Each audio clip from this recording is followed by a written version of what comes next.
তো আজকে পুরীতে লাস্ট ডে। তো সকাল সকাল আমরা তাড়াতাড়ি ঘুম থেকে উঠে সূর্যোদয় দেখতে গেলাম, কিন্তু আকাশে মেঘ থাকায় সূর্য মেঘে ঢাকা পড়ে গিয়েছে। ওয়েদারটা খুবই ভালো লাগছিল। আমরা বাড়ি যাওয়ার আগে পুরী বিচটা আবার একবার এনজয় করে নিলাম। জিৎ এখানে আমার আর জিতের নাম মিলিয়ে রাজি লেখার চেষ্টা করছে, কিন্তু বারবার করে সমুদ্রের জল এসে ধুয়ে দিয়ে যাচ্ছে।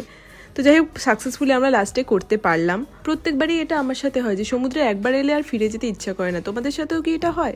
সমুদ্রের ধারে একটা ছোট্ট চায়ের দোকানে আমরা চা খেয়ে আবার হোটেলে ফিরে গেলাম। দুপুর 2টোয় ট্রেন, ওই জন্য এখনো আমাদের হাতে টাইম আছে। ওই জন্য আমরা একটুখানি বিচ মার্কেটটা ঘুরতে গিয়েছি। এই রোদে ম্যাক্সিমাম দোকানই বন্ধ, কিছু কিছু দোকান খোলা ছিল। তো আমরা ফিরেছিলাম বন্দে ভারত এক্সপ্রেসে করে। দুপুরবেলার ট্রেন ছিল, ওই জন্য আমাদের লাঞ্চ এবং ইভিনিং স্ন্যাক্স দিয়েছিল। লাঞ্চে ছিল ভাত, ডাল, চিকেন, আলু ভাজা, 2টো রুটি ছিল, দই ছিল আর আইসক্রিম ছিল। অন্যান্য আইটেমগুলো মোটামুটি লাগলেও চিকেনটা একেবারেই ভালো লাগেনি। এক তো সলিড পিস ছিল, উপরন্তু এতটা ড্রাই ছিল, শক্ত ছিল যে ছেঁড়াই যাচ্ছিল না। পুরীর বড় ব্লগও আসবে, তো তোমরা দেখতে ভুলো না।